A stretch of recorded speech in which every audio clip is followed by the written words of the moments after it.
আসসালামু আলাইকুম সবাইকে। অনেক দিন ধরে আমার বারান্দার নতুন কোনো আপডেট দেওয়া হচ্ছে না। তো এখন রাত্র 2টা বেশি বাজতেছে। তো আমি ভাবলাম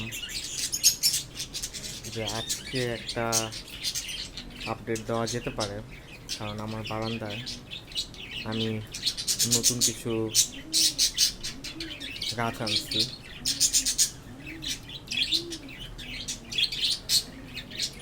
প্রথমে যে গাছটা, সেটা হচ্ছে এটা এটা হচ্ছে একটা তেজপাতা গাছ। আমি যখন এই গাছটা কিনি তখনই আমাকে বলে দিছে যে এটার জন্য নাকি প্রচুর আলোর দরকার, আর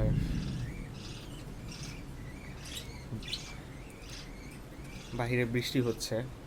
আচ্ছা, যাই হোক, এটার জন্য নাকি প্রচুর আলোর দরকার আর অনেক বড় জায়গারও দরকার আছে। তো যদিও আমার ছোট বারান্দা, সেই ছোট্ট বারান্দায় আমি টবের মধ্যে এই গাছটাকে লাগিয়েছি। দেখি কি হয়, নাকি এটাও লেবুর মতনই ছোট হয়েই থাকবে। কারণ এই যে আমার যে লেবু, তারা এখনও সে আগের মতনই, বিন্দু মাত্র কোনো চেঞ্জ নাই, বিন্দু মাত্র ওরা বড় হয় নাই, কোনো কিচ্ছু না, এখনও সে আগের সাইজই আছে। তো আমার যেটা মনে হয় সবচেয়ে ভালো হবে যদি আমি এই গাছটাকে আমার বারান্দা থেকে বের করে ফেলি এবং এটাকে যদি আমি ছাদে নিয়ে যাই। কারণ তা না হলে আমার মনে হয় না এই লেবু আগামী আরও 2-4 বছরে আমি খেতে পারবো। কারণ এটা বড় হতে আরও প্রায় 2-4-5 বছর লাগতে পারে, যা মনে হচ্ছে, যদি আমি বারান্দায় রাখি। তো এই তো হলো তেজপাতা। তারপর হচ্ছে এটা হচ্ছে একটা ফুল গাছ। এই ফুল গাছটার নাম হচ্ছে নীলকণ্ঠ। এই যে, ঠিক আছে, এটা নাকি নীলকণ্ঠ ফুল গাছ। আর এই গাছটা লাগানোর পিছনে 1 নম্বর কারণ হচ্ছে গাছটা খুবই সুন্দর এবং গাছটাতে প্রচুর পরিমাণে ফুল হয়। আর 2 নম্বর কারণ হচ্ছে এই ফুলে চা খাওয়া যায়, আর আমি চা খেতে অনেক বেশি পছন্দ করি। তো যার জন্য এই গাছটাকে আমার বারান্দায় লাগানো হয়েছে। এই তো হচ্ছে 2টা গাছ। আরেকটা গাছ আছে, সেটা হচ্ছে এই যে এটা হচ্ছে একটা থাই পাতা গাছ। ওই যে চাইনিজে যে পাতাটা আর কি ব্যবহার করে থাই স্যুপ বানানোর সময়, সম্ভবত এই থাই পাতাটা ব্যবহার করে। আচ্ছা, যাই হোক,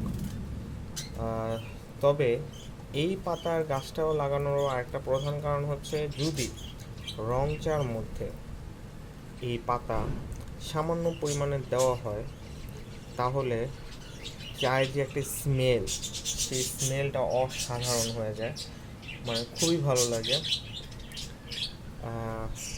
চায়ের স্বাদ, চায়ের ঘ্রাণ দুটোকেই অনেক বেশি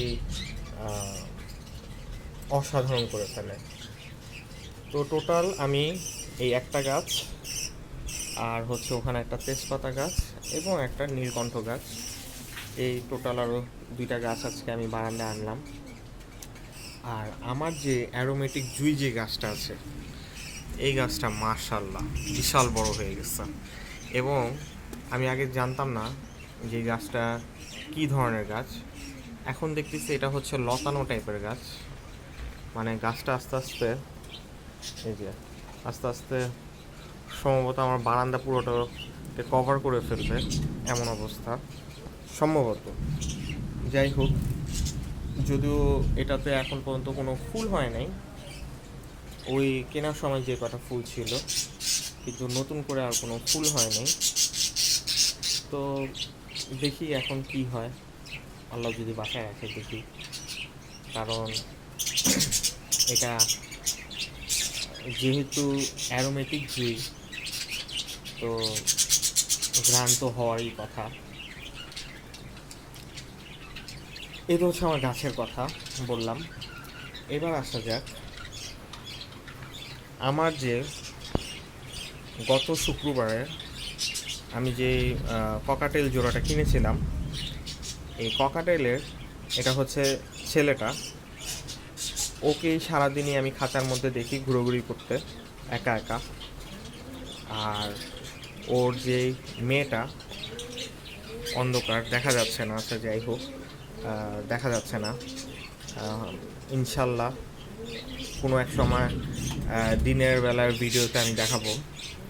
তো ওর যে মেয়েটা, সেই মেয়েটা হচ্ছে সম্ভবত, আমি ধারণা করতেছি সম্ভবত ওটা মনে হয় ডিম পাড়ছে। ডিম পাড়ার কারণে ওরা মানে মেয়েটা আর কি ওর ঘর থেকে মনে হয় বের হয় না। কারণ হয়তোবা আমি চিন্তা করতেছি এইভাবে যে যদি কোনো একটা সমস্যা হতোই তাহলে তো মেয়েটাকে দেখাই যেত না।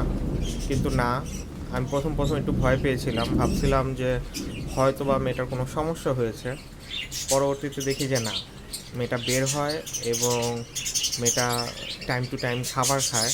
খাবার খেয়ে আবার হচ্ছে সে তার ঘরের ভিতর চলে যায়। তো আমার ধারণা ও সম্ভবত ডিম পেড়েছে, যার জন্য মেয়েটা তার ঘর থেকে ওইভাবে বের হয়ে থাকে না। আর ছেলেটা এই কারণে একা একাই সারাদিন ঘরের বাইরে ঘুরোঘুরি করে। আর লাভবার্ডের যে জিনিসটা আমি আর কি দেখাতে চাচ্ছি, এরা সম্ভবত আবারও ডিম পারবে। কারণ আমি ধারণা করতেছি যে আমি একটু খড়কুটা দিয়েছিলাম এবং দেখলাম যে এরা ভালোই খড়কুটা টেনে তাদের ঘরের ভিতর নিয়ে গেছে। তো আমার মনে হয় ওরা আবার ইনশাল্লাহ ডিম পারবে।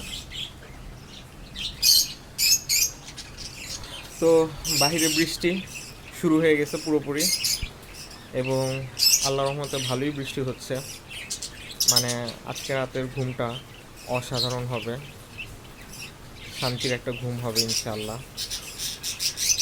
আর এই তো আজকের বারান্দার আপডেট এতটুকুই।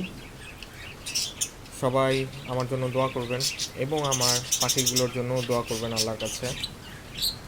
আর প্লিজ আমাকে সাপোর্ট করবেন, আমার ভিডিওতে লাইক কমেন্ট করবেন। শেয়ারের কথাটা আমি বলবো না, এটা হচ্ছে সম্পূর্ণ আপনাদের ব্যক্তিগত ব্যাপার, এবং আমি জানি লাইক কমেন্ট করাটাও আপনাদের ব্যক্তিগত ব্যাপার। কিন্তু আমি লাইক কমেন্টের কথা এই কারণে বলছি, কারণ কমেন্ট করলে দেখা যাবে কি যে যদি আমার কোনো ভুল থাকে আপনারা কমেন্ট করে আমাকে সেই ভুলগুলো সংশোধন করে দিবেন। আর যদি আমি ভালো কাজ করি তাহলে কমেন্টের মাধ্যমে আমাকে আরও উৎসাহিত করবেন। আর লাইক দেওয়াতে আমি বেশি খুশি হব, কারণ এতে আমি বুঝবো যে হ্যাঁ, আপনারা আমার ভিডিওগুলোকে ভালোভাবেই গ্রহণ করে নিচ্ছেন, এবং আমি অনেক খুশি হব। তো আপনাদের কাছে এটুকুই আমার চাওয়া, প্লিজ বেশি করে কমেন্ট করবেন, বেশি করে লাইক করবেন, আর শেয়ার করাটা সম্পূর্ণই আপনাদের ইচ্ছা। আর আমার জন্য এবং আমার পাখিদের জন্য আল্লাহর কাছে দোয়া করবেন। বাইরে প্রচুর বৃষ্টি, আজকে রাত ভালোই থাকবেও, এবং আপনারাও ভালো থাকবেন। আল্লাহ হাফেজ।